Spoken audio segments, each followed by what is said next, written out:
What's going on, everybody? It's your boy in the building, man. I'm going to jump right into the content here because it's not really about content today. It's about a conversation, it's about a message. I've been a little bit quiet the last couple of days. I didn't do the game on Friday night because I was at my son's high school's football game. I'm covering high school football in South Florida now again. And tonight, honestly, I watched the game, but I didn't plan on doing it live because I was cleaning my bedroom and just watching the game like a normal person does. And that's it. Fever lose 109, 102, whatever. Not surprised. The team still plays no defense whatsoever. And it doesn't matter how much Caitlin Clark has her hands on the ball because they don't play defense. Now, I want to specifically talk about what's going on this week. Now you know what's popped off. I did my video commentary on Venom Reacts on his breakdown, where he basically insulted Aaliyah Boston, insulted Kelsey Mitchell, insults everybody. Everybody's trash, and Caitlin Clark is infallible. By now, you should know because I've been in this space now for going on almost 3 years. That I think that Caitlin Clark is the best basketball player, women's basketball player that I've ever seen in my life. So what would that also mean? That means that I believe that she's the best women's basketball player in the world. That does not make her perfect. It does not make her perfect. She has flaws. She has warts. Her game has warts. Her game has flaws. Like everybody. And like anybody, she can be critiqued. And I hold her to a standard above everybody else. And maybe that's not what's done by the other podcasters in this space. And there's a bunch of them. So my comments about Venom Reacts, they're a large it's a large scale thing when it comes to this. The space itself, no one holds accountability when it comes to Caitlin Clark. There's no accountability. There is narrative, agenda, and it's always someone else. Even when she shoots 4 of 15, it's somebody else. 1 of 10, it's somebody else. Anytime that she has a not so Caitlin like game, it's somebody else. Even when she does have a Caitlin like game, it's somebody else. There's always an issue. There's always an issue. There's the sabotaging that's claimed. There's calling Stephanie White a drug addict, allegedly. There's calling Aaliyah Boston fat by calling her Waffle House, which is despicable and insulting. Calling Kelsey Mitchell Selfie Mitchell because, oh, she's so selfish and she only cares about getting her own and she doesn't worry about, spreading the ball out and so forth to other players. Again, something that's widely ignored is that Kelsey Mitchell's a shooting guard. Her job is to score. She's a scoring guard. Her job is to score. Her job isn't to facilitate. And even when she does facilitate a little bit, she gets criticized for that too. I've been highly critical of everybody on this team. If you don't know, you can go back and check out my videos. Do I like Aaliyah Boston? No. Do I like Kelsey Mitchell? No. Do I like Lexi Hull? No. Do I like Monique Billings? No. Do I like Stephanie White? Hell no. I have said time and time again that I'm a Caitlin Clark fan. I'm not an Indiana Fever fan. If Caitlin Clark picked up her ball and left Indiana and went to some other team, I would no longer watch 1 second of Indiana Fever basketball because I just don't like the team. I don't even like the team right now with Caitlin Clark on it, to be honest. I'd rather not watch it because it's not a fun watch. But I'd also be a complete hypocrite and completely full of shit if I didn't acknowledge the fact that, yes, this team still averages 96 plus points per game, leads the WNBA in scoring. So even with the offense, not the way I would like it to look, at the same time, how can I sit here and say that the offense doesn't work? How can I say that? I don't know how anyone can say that. That's the reality. No one can sit here and say the offense as constructed, whether you like it or not, with Aaliyah Boston as the hub and Sometimes Caitlin off the ball, blase, blase. It works. It has worked. Whether you like it or not, they're about to break a record for most scoring in a season by a WNBA team. Do you think they would average 105 points if Caitlin Clark was running pick and roll for 40 minutes a game? Maybe they would, and maybe they wouldn't. Maybe if they ran pick and roll all day, maybe Lexi Hull wouldn't be complete and utter trash. Although I think she was complete and utter trash before that, the pick and roll actually made her useful in some capacity. Now with this offense, it makes her completely unplayable. Maybe if this team hadn't signed Monique Billings, for which everybody glazed that signing when it happened, because everybody in March was saying, oh my God, Monique Billings. Oh my God, she's making layups from Caitlin Clark. And I said it when it happened. I said, watch the fan base. Watch all them jump on board and say, oh my God, we need Monique Billings. I told y'all then. Monique Billings was a trash can role player. You didn't believe me. And what have you gotten all year? Trash can role player. I'm waiting for my apology because I told everybody that. And every one of these other podcasters jumped up and down so excited because Monique Billings was now in the building. But I told you, she was junk. And what do you got? Junk. I said they needed to go get a big. They don't get a big. I said they'd have problems with rebounding all season. They have had problems with rebounding all season. Everything that I said about this team in the preseason has come to light in the regular season. They might be a 4 seed, a 3 seed, whatever, a 5 seed, whatever their seeding is. Whatever their seeding is. The things that I said would happen with this team are happening right in front of your face. And they've got nothing to do with Kelsey Mitchell scoring points or Aaliyah Boston being the hub. Although I think Aaliyah Boston being the hub situation has had a direct impact on rebounding or lack thereof. Now, again, I don't like most of these players, but I'm not going to sit here and act as if they're on this witch hunt to sabotage Caitlin Clark. If you believe that and you watch my podcast, I tell you this, unsubscribe. Seriously, unsubscribe. If you believe that professional athletes in a season where they're trying to win a championship logically are trying to sabotage their teammates, then you should probably unsubscribe from my podcast because I'm not the place.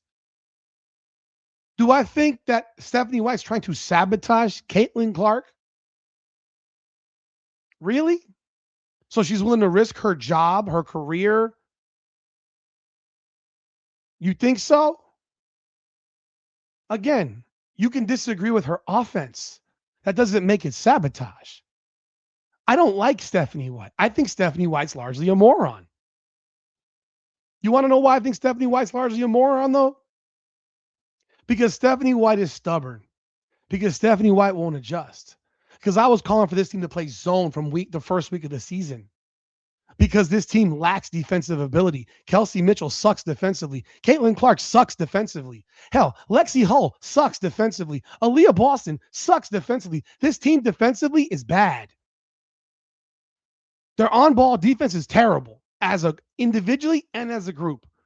Have you seen glimpses of good defense here and there from every player? Sure. Has Caitlin Clark looked good at times defensively? Sure. Have I always said that she's a better off-ball defender because she knows how to read lanes? I've said that, yes. Kelsey Mitchell is a defensive mismatch. She's a 5'8" 2 guard. So anyone that's 6 foot tall and above can shoot over her head with no problem whatsoever. That's reality. Lexi Hull can't shuffle her feet. She falls to the ground 400 times a game. Aaliyah Boston can't block shots. She doesn't shuffle her feet either. She gets easily back down into the paint. And then with this new decision to want to become a three-point shooter, well, guess what? Her shooting percentage goes down. And her ability to get buckets around the basket go down as well. What also happens is she can't grab offensive rebounds because she's 26 feet from the rim. Do I think you can have a happy medium between pick and roll and the motion offense? Sure. You should have it because that's how you play basketball. You don't just run the same play over and over and over. I mean, John Stockton and Karl Malone did for the most part. But, you don't typically see that being done as an every single play thing for the entirety of a game. So There's a lot of things that are going on with this within this franchise. The biggest problem that I have with this franchise, this team can't play no defense. They can't play a lick of defense. So it doesn't matter if you score 96 points a game if you can't defend. They cannot defend. Even their people that are supposed to be defensive stoppers cannot defend. But let's go back to Aaliyah Boston because the video was specifically about Aaliyah Boston. And I want to go back to y'all and remind y'all of all the stuff that I said about Aaliyah Boston. Because I said 2 years ago, trade Aaliyah Boston for Angel Reese. I said I would trade Aaliyah Boston for Angel Reese in a heartbeat. Not that I like Angel Reese, but that Angel Reese, at the very least, I know is going to give me max effort. I know, and again, something that y'all that Aaliyah Boston is being criticized for now, by the way. But criticized for it in weird ways, not in reality ways. Like, if you want to say that Aaliyah Boston doesn't always give max effort, I'm not going to disagree with you because I've said that for 3 years. But in the specifics of when this occurred, it didn't make sense. And that's why I was critical of that video because I understand situational basketball. And when you're up 7 with 90 seconds to go, you're not supposed to rush the ball down the floor. It's like it's almost like looking for something to critique Aaliyah Boston on. I'm happy to critique Aaliyah Boston. In fact, all the times that I critiqued Aaliyah Boston on, you want to know what happened for me? I lost subscribers. That's the crazy part. All the people that were unsubscribing to me are now co-signing the shit being said by other people about Aaliyah Boston. That's what's so fucking hilarious. Is everything that I said 3 years ago about Aaliyah Boston, or 2 years ago, 3 seasons ago, they're all running with now. And now everyone's saying, yeah. I said that shit 3 seasons ago.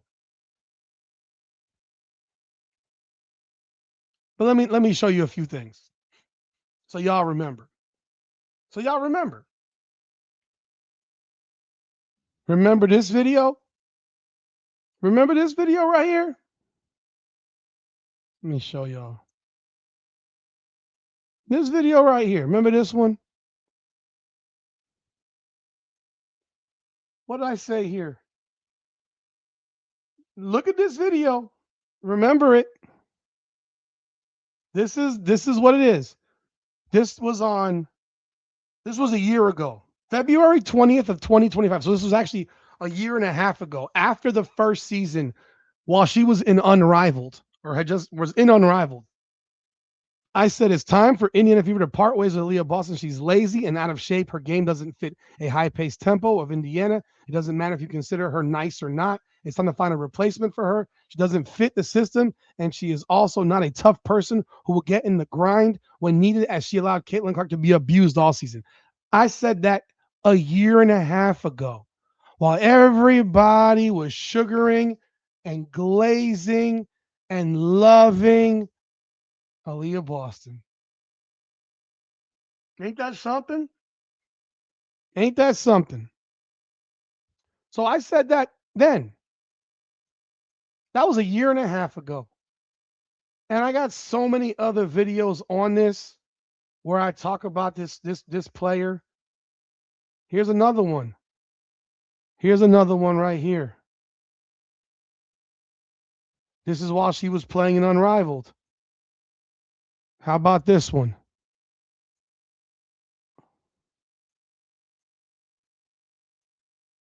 How about this one? Wow, look how young I was there. Oh man, sorry, I got the wrong one. Look at this. I've tried to improve my stuff as it goes on. Proof of trash continues. This was during Unrivaled.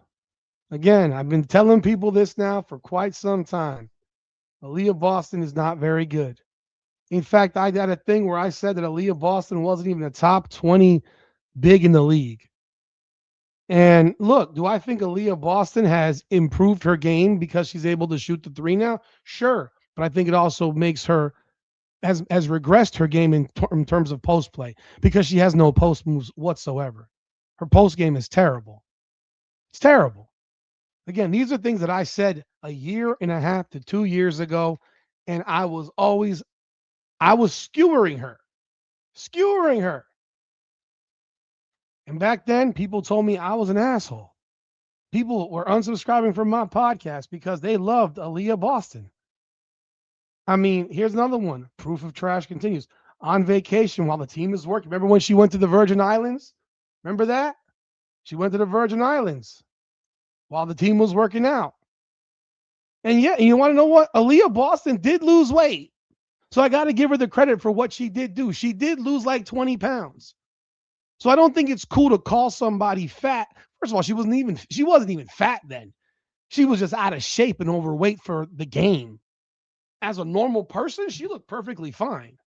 Like if you were to ask me, was she fat? No. But for purposes of the WNBA and being a professional basketball player, she needed to lose weight. Now, then I also gave her some compliments, and I said that a lot's expected of her. I said she's the key to Indiana Fever winning because they have no bigs. They need her to be good. Another one where I said Aaliyah Boston has zero accountability. I said another one. Aaliyah Boston goes full John Cena. Well, this is August of 23. As you couldn't see her as she disappeared in the loss to the Lynx. Then I said it was absolute insanity that Aaliyah Boston made second team all WNBA defense. And then I said in April of this year, when they signed her to a record deal, once again, a mistake by the Indiana Fever as they are capped now. Said that was a mistake. So I've been critical of Aaliyah Boston constantly, bro. Being critical about basketball is one thing. Calling someone Waffle House and making fun of her, that's another. And then on top of that, another is when you decide to just aim, shoot, put her on a firing squad at all times. That's real. You put it on, she's always on the firing squad. Like, I'm not making it up. She's always on the firing squad. And she's always the one being blamed. Like I said, I am a humongous Caitlin Clark fan. But I hold people accountable. And the first person that I always will hold accountable is Caitlin Clark. Because that's what that's what's supposed to be for stars. So when other people, and look again, Venom ain't the only one that does it. So it just so happens that he does these breakdowns. And I watched that breakdown on the same night where he said that Caitlin Clark saved Stephanie White's job. I'm sitting here like, bro, come on, dude. And I actually watched his last 10 minutes tonight of his live because I wanted to see if he would hold her accountable for anything. Let me tell you what happened in the final 3 minutes because you really weren't paying attention. Because outside of the free throws that she missed, it became a bunch of excuses about how Caitlin Clark was frustrated and how when she got pulled, the game fell apart. As if they weren't down. They were down with 17 in the first half. Weren't they down 17 in the first half? Am I crazy or did I not? I mean, shoot. I stand corrected. They were not down 17. I heard the commentator say they were down 17. I turned the game on in the second quarter today, by the way. So full transparency, I missed the first quarter. So they were down 7. Okay. They got back in the game. Caitlin Clark got pulled. Of course, this was on purpose to destroy Caitlin Clark again. That's the newest video today. And then we're going to go into how they got back in the game. They came back. They tied it. Or got within 1. And then what happened. And I'm sure it's ignored as to what actually happened. But hey, I'm going to bring you up to speed if you didn't see it. Because again, tonight, if you ask me what happened, Caitlin Clark shit the bed. Caitlin Clark shit the bed tonight when it mattered. Beyond the fact that she missed 2 free throws, she shit the bed. You don't believe me? Take a look right here. Now, here's one play. You know how some people like to give their breakdown, their film breakdown? Well, here's a little film breakdown right here. Okay? Here's a little film breakdown for you. This is in the fourth quarter. Boom, shook. Okay. Well, what happened there? Caitlin got beat. She got shook off the bounce. Watch it again. She got shook off the bounce. Her positioning is terrible right here, and she got shook off the bounce. She got look at it. Boom. She gets lulled to the right. She goes left and gets completely crossed over. Look at her feet. Her feet are not in position. That's not good defensive stance. Period. She's off balance already. I don't know. Well, look at this. Some might say that's a tough shot. That's good defense. That's trash defense. If you want to be real, that's not good defense. She got beat off the bounce. She got beat off the bounce. That's a shot that a professional should make every single day of the week. So, is that called out? Is that mentioned? And I'll tell you this: the possession before, which I can't find because they don't have it on the condensed version of this thing, they miss a shot. And that same Pauline Estier, who Caitlin Clark is guarding, grabs the offensive rebound because Caitlin Clark didn't box her out. This all happened in the final 3 minutes of the game tonight. They're down 96-95. And I'm not doing this to shit on Caitlin Clark. I'm doing this to show you that Queen Caitlin is not perfect. And she can be criticized. And you shouldn't lose your minds on a content creator because they call it out, because they point out the flaws. See, that's the difference of what credibility and integrity mean to people that don't have integrity and credibility. That's why the Angel Reese podcasts all lack credibility and integrity, because even when she goes 0 of 12 or 1 of 12, they still say she played well because she had 14 rebounds. That's not real. They'll say, look, Angel Reese the other day had a great game, a 9 for 9 monster game. Congrats. But then it's forgotten that she had 4 games where she shot 29%. So integrity matters in how you, and I'll say this forever. Integrity matters in how you view this stuff, guys. I'm serious. You don't have to like me. You don't have to love me. You can love everybody else. You can love all the other podcasts. But the one thing you always get when you come here is you get the truth about what's really going on. The truth about what's really going on, good or bad. And I'm not going to go over the top blaming other people when Caitlin Clark is the reason. Like when she choked her ass off versus Vegas, like she played like shit versus Dallas. And here we got this right here where she played fine for the most part. But when it came down to it, 96-95, she takes a 30-foot three and misses. Okay? She misses that shot. A shot that I would never have had. I never wanted her to take. Attack the rim. Attack the rim. It makes no sense to not attack the rim. Okay? But then you go into this next one right here. Yeah, she got completely shook. I mean, it's decent defense. Here we go. That's a steal.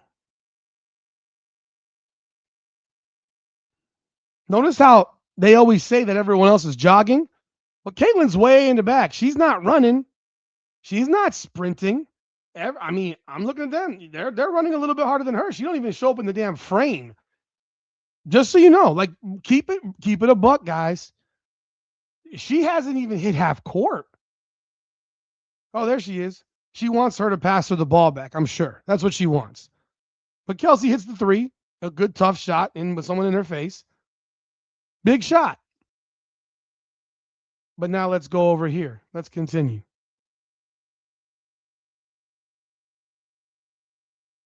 That tied the game at 100, right? That tied the game at 100. Boy, oh boy. That ties it at 100. Let's move ahead. Now the Fever at this point are now down 103-100. Why? Because they I don't know if it was a Leo Boston miss or somebody missed. Whoever missed, whatever. But Maisha Hines down fouls Leonie Fibic. Okay? She fouls Leonie Fibic. And the only thing she throws up a prayer that happens to go in is an and one. Now, I don't even know why Maisha Hines-Allen's in the game.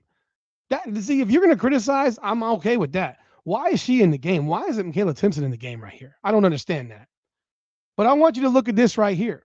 You have Aaliyah Boston, you have Hines Allen, you have Brianna Stewart, Jonquel Jones. You have Caitlin Clark right here in the lane. Okay? You have her in the lane. She's supposed to box out the shooter. 57.5. This is the second time now in the last 3 minutes that Caitlin Clark has failed to box out, giving the opponent, the New York Liberty, the ball back. This happened. It's real. Look. Where is Caitlin Clark? What the fuck is Caitlin Clark even doing right now? She went the wrong direction. What was she looking for? Was she predicting a make? It's almost like she was predicting a make. Like she's predicting it to go in so that she can go inbound the ball. And oh my God, it comes back. Like, now, luckily for them,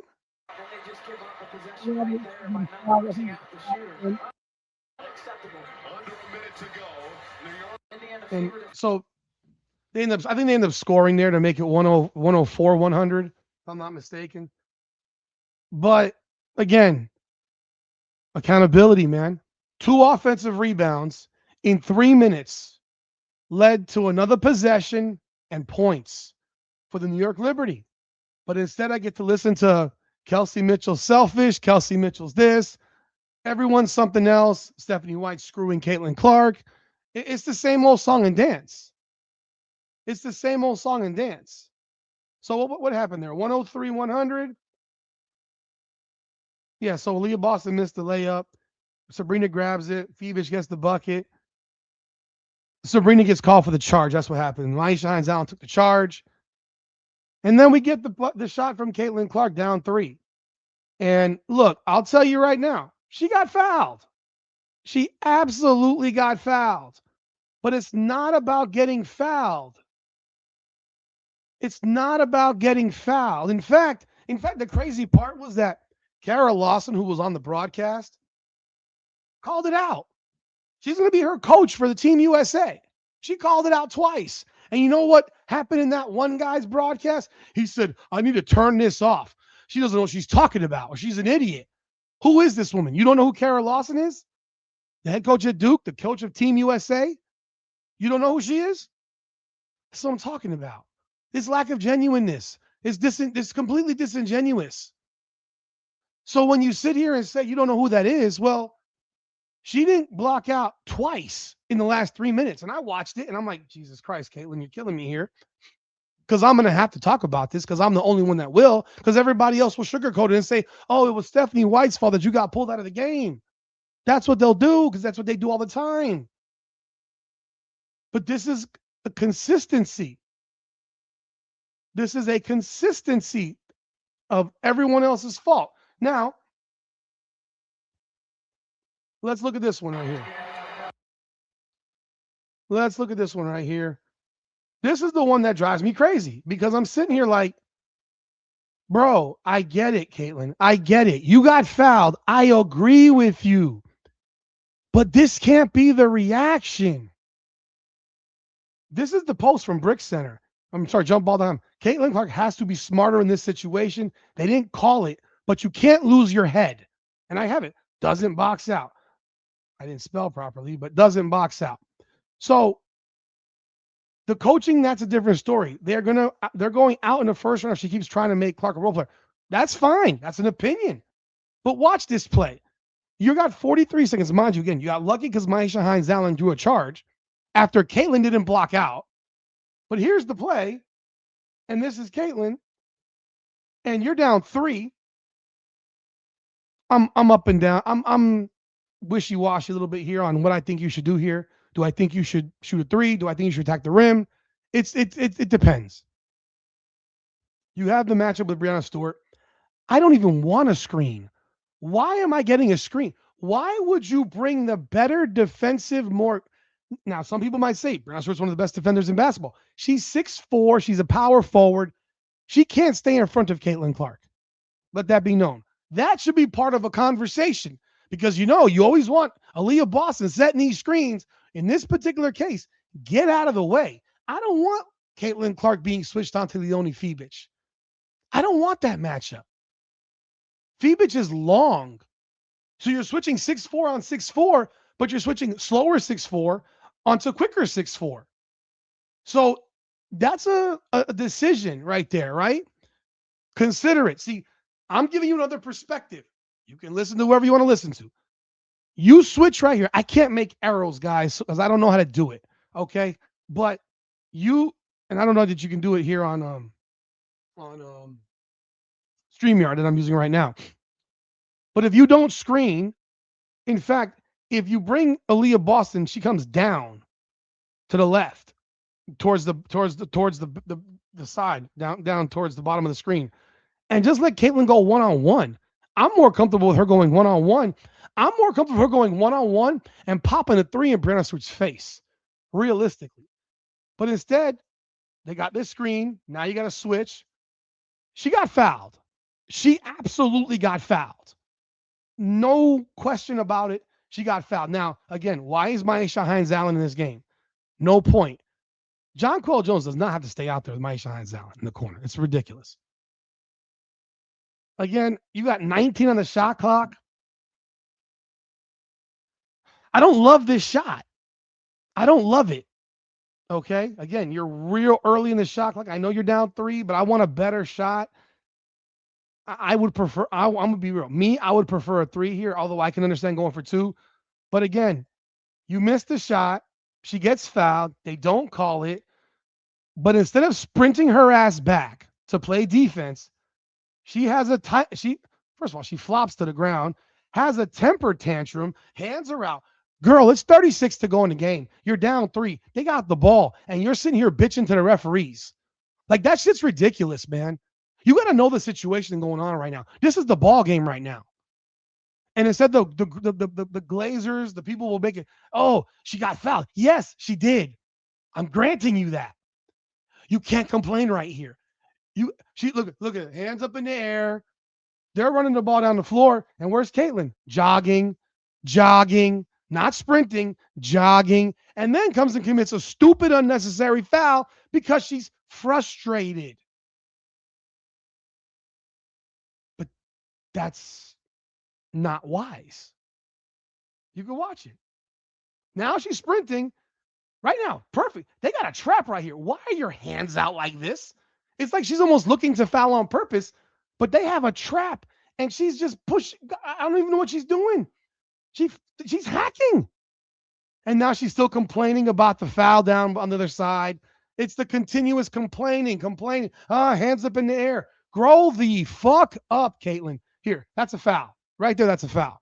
I agree. But again, you're flailing. Be physical with that bitch.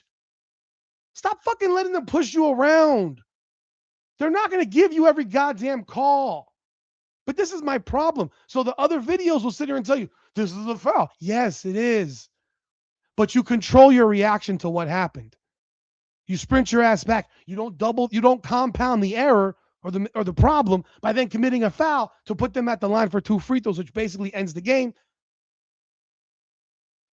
She got fouled there. That's a foul again. So you just threw it up hoping that they would call a foul. They didn't call it. And now you foul the crap out of her. And you're still crying. And then now here you got the chance to take 2 free throws. You still have a chance. You make both free throws. You play defense. Maybe you get a steal. You have a shot. Game's not over, right? And then she does this. Remember, when Kelsey Mitchell missed the layup against Dallas down 6, the world went on fire about how Kelsey Mitchell's terrible in a game where she had 37 and 5 on 50% shooting. So Caitlin misses free throws again. I don't even feel comfortable with Caitlin Clark shooting free throws anymore. She's afraid of the free throw line. Caitlin Clark right now, I'm telling you right now, mentally is afraid of the free throw line, bro. You don't have to believe me. You're seeing it happen in front of your face. Now, the whole point of this lesson was the first person that's to be held accountable in this situation is Caitlin Clark, not Stephanie White, not Kelsey Mitchell, not Aaliyah Boston, nobody. Caitlin Clark. She is the freaking head of the snake, period. She's the face of the franchise, the face of the league. She didn't box out twice. She cost her team 4 points with that because she didn't box out. She got smoked to the rim by Pauline Astier, who has seemingly taken Caitlin to the cleaners multiple times this season. So 6 points in the final 3 minutes came because of on Caitlin Clark. On Caitlin Clark or on her mistakes. I didn't make it up. I'm showing you the film. Sound familiar? I'm showing you the film. Now, the rest of the game is what it is. Caitlin Clark played 35 minutes today, guys. You want her to play 40? Do you want her to never come out? I mean, I guess. Do you want her to play 40 every game? She played 2 more minutes than Kelsey Mitchell today. She took 18 shots. She was 1 of 4 from the line in a 7-point loss. She had 7 assists, 2 turnovers. I thought she otherwise played a good game. I'm serious. I thought she played a good game. The final 3 minutes were a disaster. They were a disaster. And so someone's going to ask me about why I say what I say about other people. And people say, well, I should reach out to somebody if I have a problem with what they say. No, the fuck, I don't have to do that. Why would I have to do it? Did I have to reach out to him? Did I have to reach out to him when, and it's funny because did I have to reach out to him when I complimented him? Did I need to give him a forewarning when I complimented him? Did I have to do that? No, I didn't have to do that. But when I critique, I got to call somebody? First of all, I don't know that man. I don't have his phone number. We're not friends. I've never communicated with him. I don't even know his real name. You think Venom is his real name? No one told me I needed to communicate with Mr. KTV when I did my video on him. No one said that. Again, this space right now, people, whether you like it or not, is a cesspool of shit. It's an exhausting shit to keep up with. It's exhausting to keep up with this shit. Every day, some other toxic trend or commentary comes into play. There's always something that's going on in this league, bro. Always something. I know how hard that guy probably works. I don't dismiss. Someone even said, you know how hard he works? I'm sure that man works really hard. He's literally making his money off this shit. I have no doubt that he puts in a lot of time. I know how much time I put in. You think I don't put in time into this just because I'm not blessed to have 70,000 subscribers? I haven't seen my channel blow up by 30,000 in the past year because I'm giving a glaze job every single day and I'm attacking players and I'm jumping all over to Caitlin. I'm on Caitlin Clark's nuts all day long. I'm sweating my ass off. I'm keeping it real, man. I love Caitlin Clark, but Caitlin Clark's going to hear my wrath when she sucks. She's going to hear my wrath when she makes mistakes. She's going to hear it from me because guess what? When you're the head of the snake, you should be held accountable before anybody else. So you can put out all the statistics about who wins what or what the record is when Kelsey Mitchell leads the team in scoring. Well, guess what? This year, when Caitlin Clark doesn't play, they're 4-0. They're 4-0. And that's the statistic that people use against Caitlin Clark. Because it's a lot easier for this team to slow down its tempo when Caitlin Clark doesn't play and play a more defensive-minded basketball game. It's a fact. It's a lot easier to do that than it is to speed up your tempo when she doesn't play. So they'll slow the game down to a crawl like they were doing last year. The games were terrible to watch. Horrible. They were horrible. But all these things that I said about players in these past couple seasons, guys, I've been saying this shit or not. I mean, I've been saying this shit for 2 years, man, about these players. I'm not a fan of Kelsey Mitchell. I never have been. But I'm not going to dismiss what she's meant to this team and how good she's been this season. She's been hella good. Here's another video I did just for y'all. This was about Lexi Hall, who now apparently everyone doesn't like Lexi Hall now, because, well, Lexi Hall is getting paid a lot of money. She's making a lot of money to suck, right?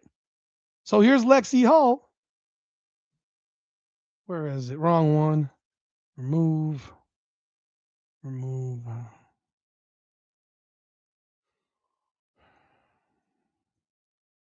Here we go. This was one I made on Lexi Hall. Caitlin made Lexi. This was January 20th of 2025. This was after the first season ended in Unrivaled because Lexi Hull, quite frankly, her career got saved by Caitlin Clark. And I said that she's barely getting any time in Unrivaled, and she stinks in Unrivaled. People were saying it's racial. Is it skill? She's just not good. She never was good. And when I posted this, people lost their minds. And it's funny now, people all agree that Lexi Hull sucks. I mean, the way people lose their minds over things that I have said is crazy. It's crazy. I got videos, and God forbid, back a couple years ago, if I ever criticized Caitlin Clark, I would lose 30, 40 subscribers. Remember when I said that they should freaking cut Lexi Hull and keep Bree Hall? I said that Lexi needs to freaking shoot the ball because they can't win if she doesn't shoot the ball. Again, I got a history of videos that I've made on these players where I've said what I've said, and I have no issue saying about these players. And I think I'm gonna be real. I think Lexi Hull sucks. I think Aaliyah Boston's highly overrated, and I think Kelsey Mitchell is exactly who we know she is, a me first player whose job is to score. I'm not in some dreamland. I know what Kelsey Mitchell is. I know what Kelsey Mitchell's sister posted or liked or whatever it was last season. I know it. But what I don't believe in is being completely and wholly unfair to people. And when the reality is, in that particular night, Caitlin Clark was the problem, I'm not going to blame somebody else. I'm not going to sit here and make videos blaming other people, pointing out every potential mistake, not even every mistake, but every potential mistake, and then leave out specifics like situations of the game. It's like in an NFL game. If you're in the 2-minute warning and the other team has no timeouts, and even if they do have timeouts, but if they have no timeouts specifically, are you going to throw the ball 3 times and potentially have 3 incompletions to give them the ball back? No, you're going to run the ball and run the clock out. You're going to go victory formation and run and end the game. But in this case, you want to go fast break with 90 seconds left, up 7, and the ball doesn't make sense. It's flawed. It's flawed. And maybe I said some things I shouldn't have said in terms of, Collins using the word in terms like moron and stupid and shit like that. And that's not appropriate. I take responsibility for that, and I apologize for saying stuff like that. I shouldn't do that. But when I'm in the midst of a video and I'm listening to this individual insult every freaking player, again, you want to be a journalist, bro? Because I have a degree in it. I have a degree in print journalism. I went to college for it. Most of these podcasters have not gone to college for journalism. They're just on podcasts. They're content creators. And I'd ask you this. You're such a big Caitlin Clark fan. Why the fuck weren't you at the game in New York City? You live in New York. I found that out watching that he lives in New York. So you live in New York. Caitlin Clark is in New York, playing in New York, and you don't want to go to the game? That also explains why he was always able to be in downtown, in Midtown Manhattan during the CBA. But again, I get it. People don't have to like what I had to say. People can agree with everything he says, KTV says, whoever else says. You are entitled. You have the right to agree with whatever you want to agree with. But let me tell you this. I don't owe anything to anybody. I don't have to call someone in advance to let them know that I'm going to make some comments about them on a podcast. I couldn't care less. That's not my job. I don't know them. I'm not friends with them. No different than is he contacting Aaliyah Boston to tell her, I'm going to insult you over and over and over again on my podcast. Do I have your permission? Fuck out of here, man. Fuck out of here. It's a podcast space, man. You want to know the funny thing about it is, in the podcast world, drama is business.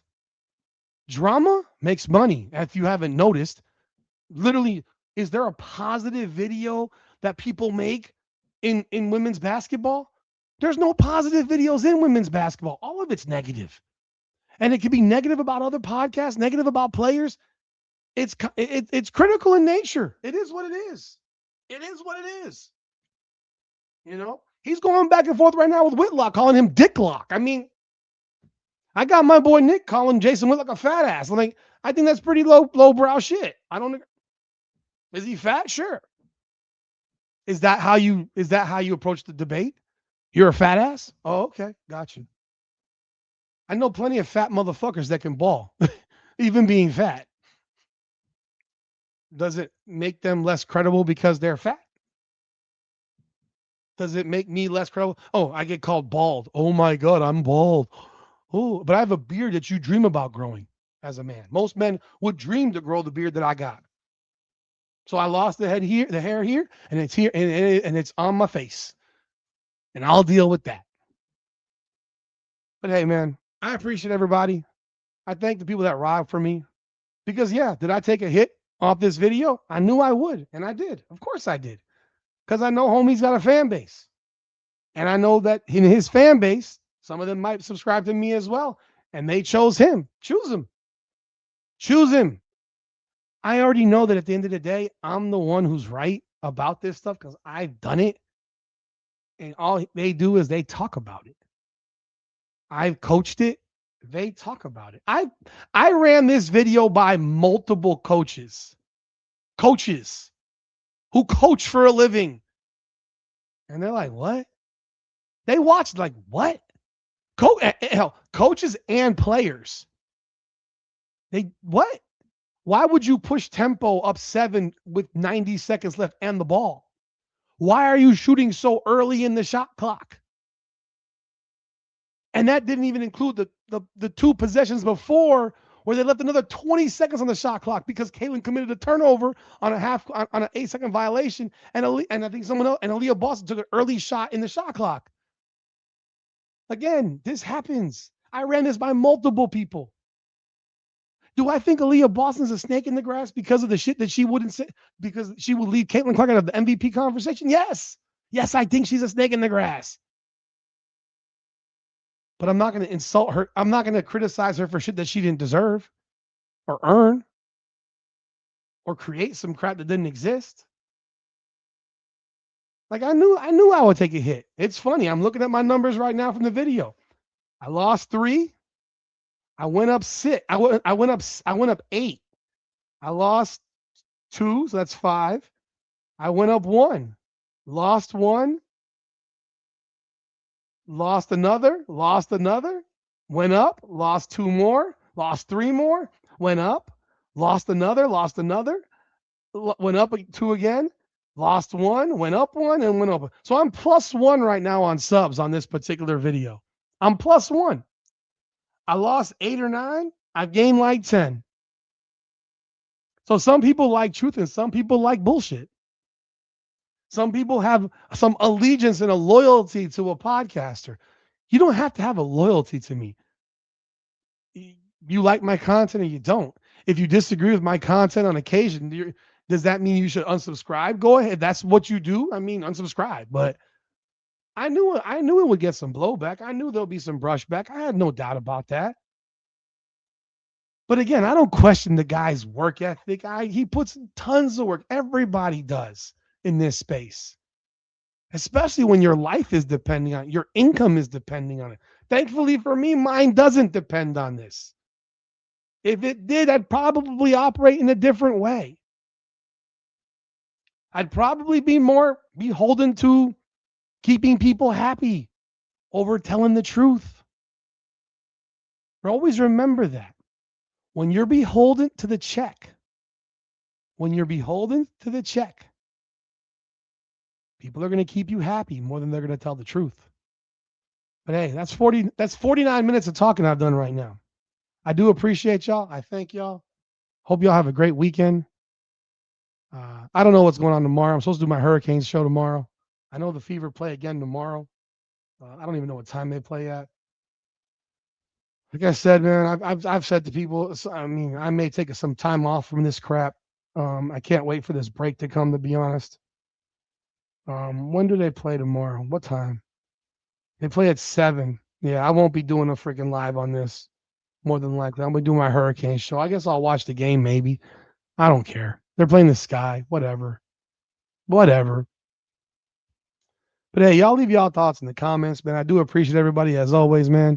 If you ride with me, you ride with me. If you don't, you don't, man. It's all good, man. Nothing but love, man. So everyone, y'all have a great weekend. Have a great night. This is Rudy's rant, really. This is a rant. I know I have the logo for Fever on here, but this is a rant.